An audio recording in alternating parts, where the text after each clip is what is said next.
Minister of Home Affairs na hanjin hairaklabasu Manipurda mawa lauramdre. Hi 94 gi mamangda Group C amasung Group D gi renewal da homeguard singbu weightage reference pinanaba khangalakhrabasu lengakna thabakda onthoklamdre.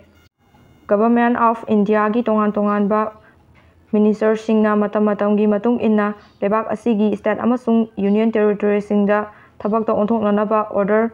office memorandum notification na chingba thadoktuna mari leinaba state union territory singda matam chana aiba cherol sing piduna khangalaklabasu matam kuina sangna Manipur lengakna thabakta onthokhtaba amasung namsintuna thambagi thorong kharagi matungda adungai kumja 1936 gi November 5 da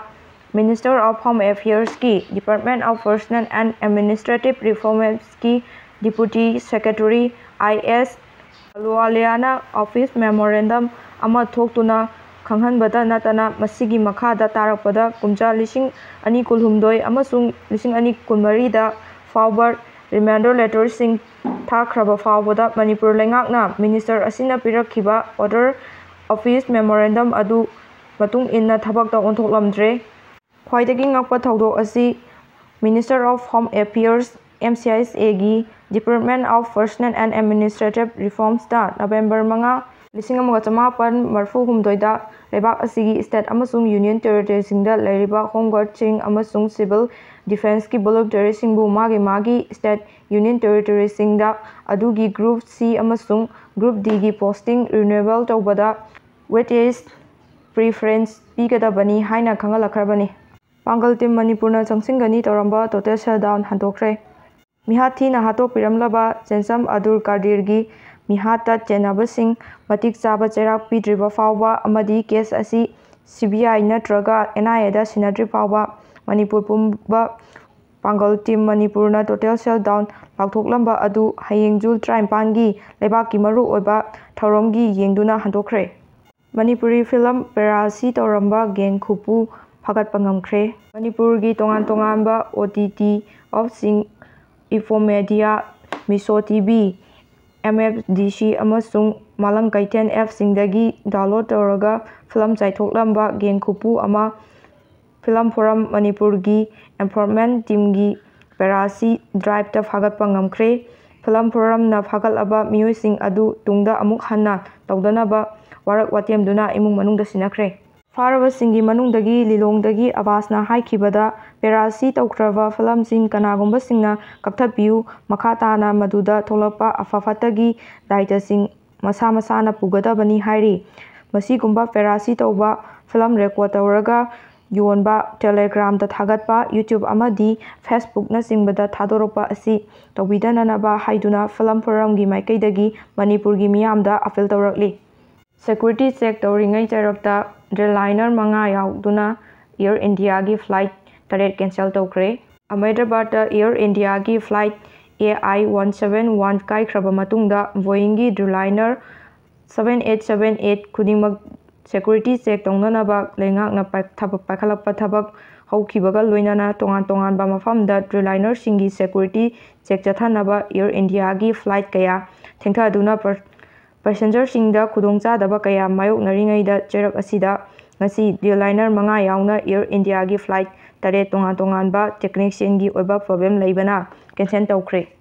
Malemgi achoba lanjau ama tholokpa yabagi singnaba poknari AITUC. Haukiba Jungi tang 13 gi anganbada Israelgi Prime Minister Benjamin Netanyahuna Islamic lebak Irangi mathakta airstrike chathaduna maruoiba nuclear site kayada chauna akaiba thuonkiba amadi Islamic Revolutionary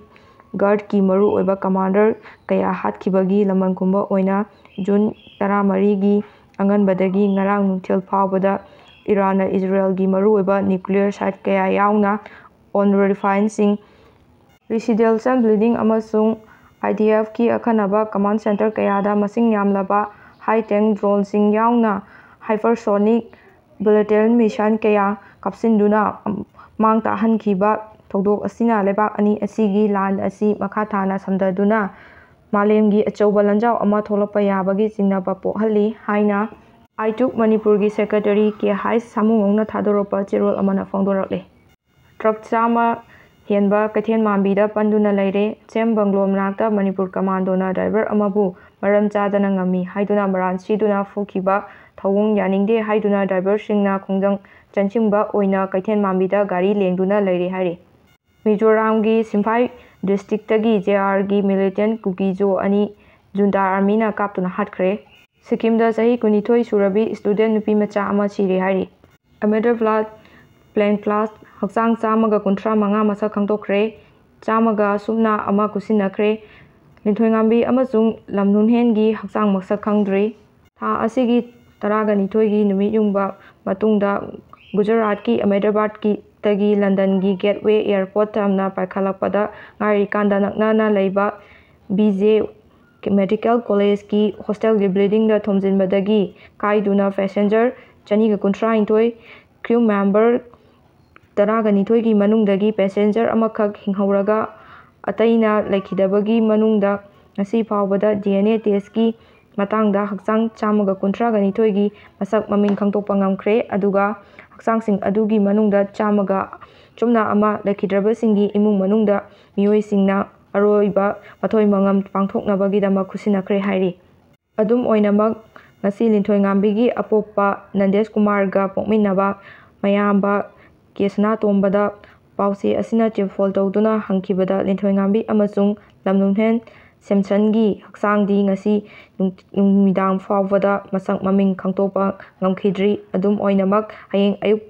ꯐꯥꯎꯕꯒꯤ ꯃꯅꯨꯡꯗꯗꯤ ꯁꯣꯏꯗꯅ ꯈꯪꯗꯣꯛꯄ ꯉꯝꯂꯒꯅꯤ ꯍꯥꯏꯅ ꯍꯛꯆꯥꯡꯁꯤꯡ ꯑꯁꯤꯕꯨ ꯊꯝꯂꯤꯕ ꯑꯍꯃꯦꯗꯥꯕꯥꯗꯀꯤ ꯍꯣꯁꯄꯤꯇꯥꯜꯒꯤ ꯃꯥꯏꯀꯩꯗꯒꯤ ꯐꯣꯡꯗꯣꯔꯛꯂꯦ ꯍꯥꯏꯔꯤ꯫ ꯀꯦ.ꯁꯤ.ꯄꯤ. ꯄꯤ.ꯗꯕ꯭ꯂ꯭ꯌꯨ.ꯖꯤ. ꯑꯅꯤ ꯐꯥꯔꯦ꯫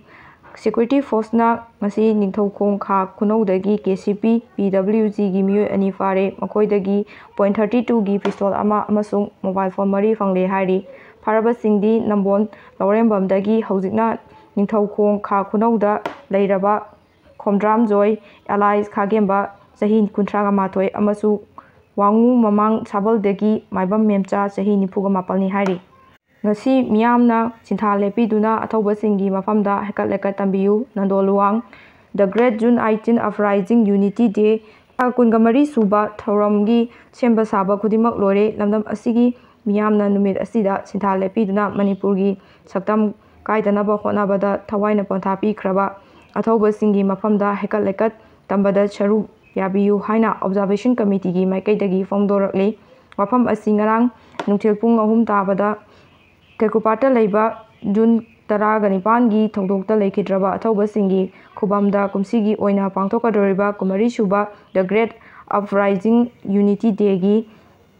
ꯊꯧꯔꯝꯒ ꯃꯔꯤ ꯂꯩꯅꯅ ꯁꯦꯝꯕ ꯁꯥꯕ ꯂꯣꯏꯔꯛꯄꯒ ꯏꯔꯣꯏꯅꯅ ꯄꯥꯎꯃꯤꯁꯤꯡꯒ ꯎꯅꯕꯗ ꯑꯣꯕꯖꯥꯔꯕꯦꯁꯟ ꯀꯃꯤꯇꯤꯒꯤ ꯆꯦꯌꯔꯃꯦꯟ ꯐꯩꯔꯣꯏꯖꯝ ꯅꯟꯗꯣ ꯂꯨꯋꯥꯡꯅ ꯐꯣꯡꯗꯣꯛꯈꯤꯕꯅꯤ꯫ ꯀꯨꯀꯤ ꯃꯆꯥ ꯑꯃ ꯏꯟꯗꯣ ꯃ꯭ꯌꯥꯟꯃꯥꯔ ꯕꯣꯔꯗꯔꯗꯒꯤ ꯑꯁꯥꯝ ꯔꯥꯏꯐꯜꯁꯅ ꯐꯥꯔꯦ ꯍꯥꯏꯅ ꯁꯣꯁꯤꯌꯦꯜ ꯃꯤꯗꯤꯌꯥꯗ ꯚꯥꯏꯔꯦꯜ ꯑꯣꯏꯔꯛꯂꯤ꯫